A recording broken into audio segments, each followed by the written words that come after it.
Hello, welcome. I'm Simran Singh, and this is 1111 Interview. We have conversations with people everywhere that are making great changes in our world and also bringing valuable wisdom so that we can have our own interview with that wisdom as we move forward in our own journeys. I'm really excited about the guest today, Jonathan Ellerby. He is an individual that has written several books, wonderful books, but today's book is really quite powerful. And it is so because, number one, it's a place that I even found myself at, and the book showed up at exactly the right time for me. And I think we're all in that place because the world is rushing by us very, very quickly. And we have grown up in a society, at least in the United States, where success means something, but that's not necessarily the truth of success for each and every one of us. In addition, we have become a land of consumption where we are constantly acquiring more and more stuff. And that stuff tends to imprison us rather than free us. And I think that the words of this book and the theme of it and just the wisdom that Jonathan imparts is going to be incredibly valuable to you. So definitely get the copy of your Promise of Paradise, The Promise of Paradise by Jonathan Ellerby, as soon as you finish watching this powerful interview. And I know that you're going to take much from this as we go forward. So without further ado, I want to introduce Jonathan Ellerby to 1111 Interviews. Hello. Hi, Jonathan. Well, I want to thank you for being with us live, and I know that you are in the beautiful Riviera Maya, and you are living life in a very authentic way, so we could have just about anything happen, from laughter to sounds to, we're really living in the way that we don't have to be stressed, and we don't have to be anxious, and we don't have to be concerned because life happens. Yes, actually, I think you're probably referring to the fact that I am doing this recording live from our brand new Tao Wellness Center in the Riviera Maya. We opened last Wednesday, not a full week ago, at least if you're listening to this on Monday the 26th of 2012. And people are still here. We just did our closing ceremony this morning. And so hopefully anyone listening is getting a little bit of that good energy coming through the computer, and you can drink it up. Well, congratulations on that. And through the book, you definitely hear about the journey of how you ended up at Tao Inspired Living. And it is quite a journey because it is part of what happens, or part of what is happening in a lot of people's lives, where they're being forced to make a change, where there are choices that have to be made, where sometimes the things that we own and have are being taken from us, and other times we're actually having to make the choice to get rid of them.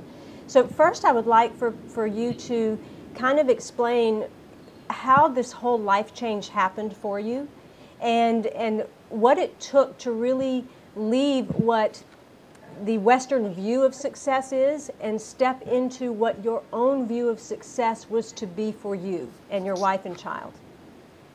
Exactly, the most essential question to start with. So let me qualify, because this is important for people listening. The way they hear me introduced now is as the CEO of the Tao Inspired Living company. And in the backdrop here where I am is the center, which is now a realized dream. Now, for you to understand my story, you have to erase all this. Okay, you have to go back a year, more than a year, where there was no Tao Inspired Living. There was physically no center here. Ground had not been broken. It is August of 2010, and I'm actually about to release the previous book, Inspiration Deficit Disorder. And here I am talking to people across the country about how inspiration is the root of most discomfort, disease, disorders in life today, and not all the other things we blame. And a lot of our bad habits and low energy actually just comes from the fact that we're not living authentically. Well, as I continue to talk about this and teach this, I found myself like a mantra repeating the question to my audiences: are you living fully? Are you living your most authentic life? And eventually what would happen is I'd go to bed at night with the same question echoing in my ear, and of course I would start to ask myself the same thing: is this my most authentic life? Well, things get a little more interesting because with that book release, I mean, things were going very well. I started to get on more and more television. I did a segment on a show that was also featuring Julia Roberts. I think I was on Larry King that summer. And so, you know, everyone was saying, you know, gee, Jonathan, this is the time to really leap into your career. I mean, I was a director at a very famous resort called Canyon Ranch, and I even signed a contract to create a television show with one of the world's largest talent agencies. Well, I tell you all this so I can tell you something else, because I'm not bragging. What I'm telling you is that it didn't matter how good things were. Something in me started to feel out of place. Something in me, it started as a feeling, started to feel like something was missing. Like this fast track to success actually wasn't a fast track to something I really wanted. And so what I did was I spent a lot of time in prayer, in meditation, actually for me time in solitude, and time processing my feelings with friends, with family, and even with coaches. So I want you all to understand, I mean, this was a very conscientious process. So what it brought me to was the absolute clarity that no matter how perfect everything looked, I knew I needed a change. But then we get to the next part of the story, which is, what would that change be? And the absolute honest truth is I had no idea. I didn't know what was next. I didn't know what I could do. You know, we had the American dream with the home and the mortgage, and how could we sustain it with no net, with nothing to go to? Now I want to go to one thing before you continue, Jonathan, and that is, you had created this life, a beautiful life with your wife and son. You had created a home that was a very spiritual place. People would visit there and feel very calm and very serene, because you had really manifested something powerful. But you also speak of that as being spiritual materialism. And we can get to that kind of place in our lives even though we've walked a very spiritual life. It doesn't mean we're not acquiring all the stuff and we're not getting encumbered by all of the things. Yeah, I mean, I think what you point to, and I think what we can highlight in my story, is I came to a turning point. And I think that for a lot of people, the turning point they're facing is because something's been taken, or there's a loss, or a financial crisis. Now, it's true, my story is not of having a change thrust on me, but I think that's all the more significant, because what I started to experience was, you might say, you know, the illusory nature of the success that I was acquiring. And it was precisely the spiritual materialism that you're talking about that really created that feeling of unsettledness or imbalance. And so what I started to do was become very, very clear about, as you might use the word manifestation, but, you know, what were my intentions and what did I want more of? And, you know, like many people, I wrote a little bit about what I was trying to attract. And rather than a long story, I remember I made it as simple as I could. It was on a little recipe card that I kept beside my bed, and it simply said something to the effect of, I am living in a place of stunning natural beauty where I am close to the water and have freedom and flexibility in my time to be with my family, to be in nature, to have fun, while making the world a better place through my, you know, talents and passions, something like that. Well, interestingly, just to make it a short end to the story, interestingly, I got an invitation to speak at an event that I did not expect, and that frankly I didn't want. I was asked to come speak at a resort development conference in San Diego, and the reason why I'm pointing this out is because a lot of times when people are asking for change, or asking for help, or manifestation, they're so fixated on the goal that they forget to then let it go and trust the process. Pay attention to what's showing up, the cues and the invitations and the possibilities. And when they get so fixated on how perfect it's supposed to look, they often miss the fact that the vehicle that will take them there is not what they expected. So I took this invitation, I went to this conference, more or less as a favor to the organizers who I knew, and at a break, one participant came up to me and said, you know, I understand you have a full-time job and a busy career, but I have a project that I'd like to start in Mexico, and I really think you should be part of it. Well, fast forward later, here I am.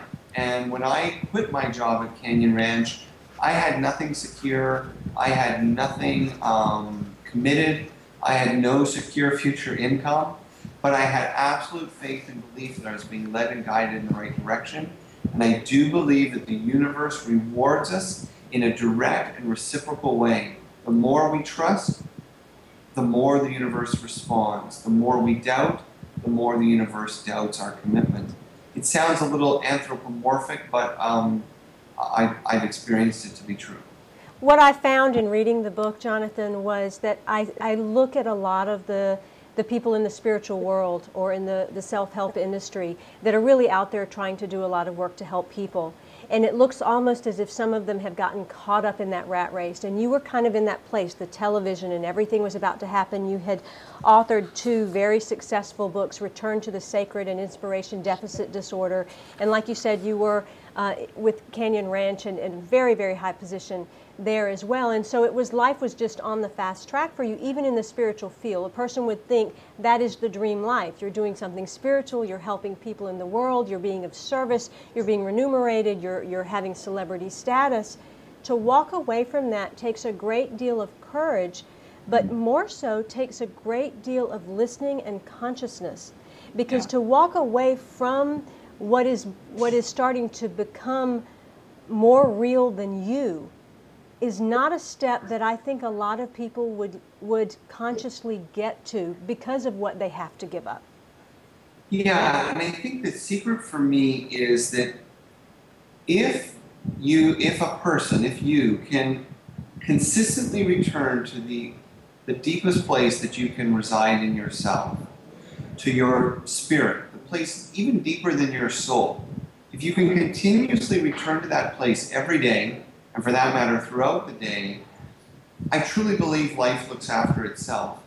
And what I mean by that is when you enter into places of opportunity or places of wealth or whatever that might be distracting, it's very natural for your ego or your persona, what I call the 3rd layer of self, to get extremely excited and fixated.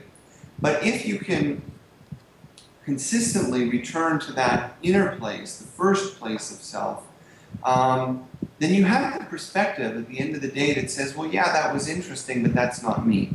Or, yeah, that was interesting, but does it serve my higher good? Or, yeah, that was exciting and that fed my ego a bit, but is that real for me? And is that in service of the divine? And if you can return to that place, and I think I did, I hope I did, actually the answers are quite clear, and you don't have to sort out all these choices. So maybe it's an interesting little take-home for people to consider, which is that there's really 3 places that I think we predominantly operate from. The 3rd level is that place of the ego or the persona, the stories of life, social expectation. The 2nd is the soul or the true self. That's where a lot of people talk about manifestation and living their dreams. But the 3rd is the innermost place, the place where we are no longer even that unique, where we're not separate from the world, but instead we are simply connected to the oneness or the spirit of all things. And that's the place that provides ultimate perspective so that we can engage the soul or the true self in a way that's unfiltered by stories and ego. That's very, very powerful. And one other point I want to bring up before you continue the story about moving to Mexico is, and I want to read this little passage because I thought it was so powerful. Despite all my success, it came with one major problem for me. The greatest liability of writing personal growth and life improvement books is that you often find yourself not only consumed by the topic you are writing about, but also that life actually conspires to force you to live the lessons you're teaching. I thought that was an incredible paragraph in the book. Yes. And it's funny because, when we had this event this week, it was all about 2012 consciousness. And we had Don Miguel Ruiz and Greg Braden and Alberto Violdo. I mean, it was just a stellar event. And of course, the participants are all excited about this great change in consciousness and awakening. And when it was my turn to do my keynote, the first thing I said is, you guys really better be careful what you ask for. Because if you truly want to step into a new era of consciousness or thought or lifestyle, I mean, you may be asked to give up a lot. And if you're not giving it up easily, it may be torn from you.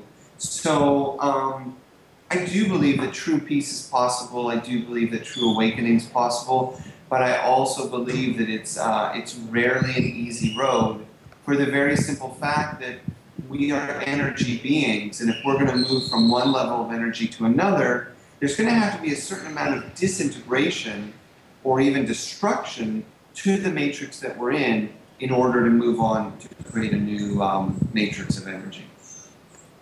My guest today is Jonathan Ellerby, and he is the author of Return to the Sacred and Inspiration Deficit Disorder, and now the wonderful new book, The Promise of Paradise.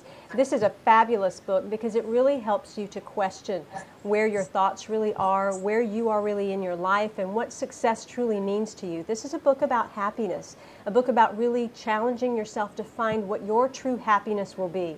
The Promise of Paradise reveals that it's never too late to follow another path or create a radical shift in how you see the one you're on.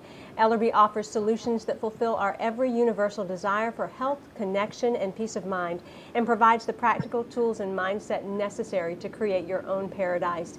You can connect with Jonathan Ellerby at jonathanellerby.com, and you can also find out more there about Tao-inspired living and the many programs and workshops and things that will be taking place there.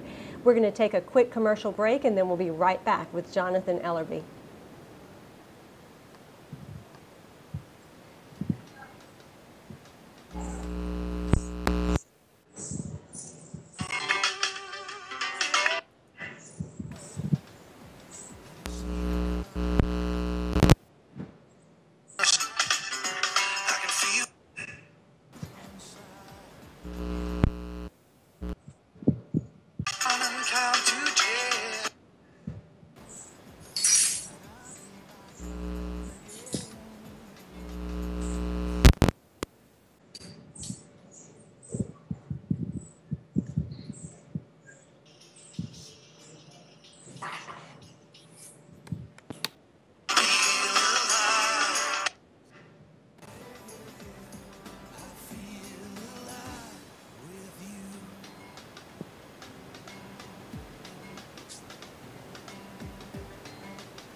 Welcome back. I'm with Jonathan Ellerby of Paradise, which is a powerful book on really tapping into where your happiness lies and what success means to you. Imagine if you were forced to decide to pack everything that you needed into the trunk of your car, that you literally had to look at your home and your belongings and everything in life that meant something to you and had to consolidate it into that small box. What would you do with that? Could you possibly pick up the things that really meant something to you? Could you leave a car? Could you leave the furniture you've invested in? Could you leave all of the electronics or whatever it is that you thought made your life happy? And would you be willing to take the risk and trust to go to a different place, not knowing what life is truly going to be like, but understanding that the life that you had no longer fulfills you? Well, Jonathan Ellerby did just that, and he moved to Mexico, the Riviera Maya, and he started as the CEO and partner of Tao-inspired living, which they've just had their grand opening and completed their closing ceremonies. So that's a wonderful congratulations to them on that, and really, really powerful work is being done there. So I'd like to welcome Jonathan Ellerby back to 1111 Interviews.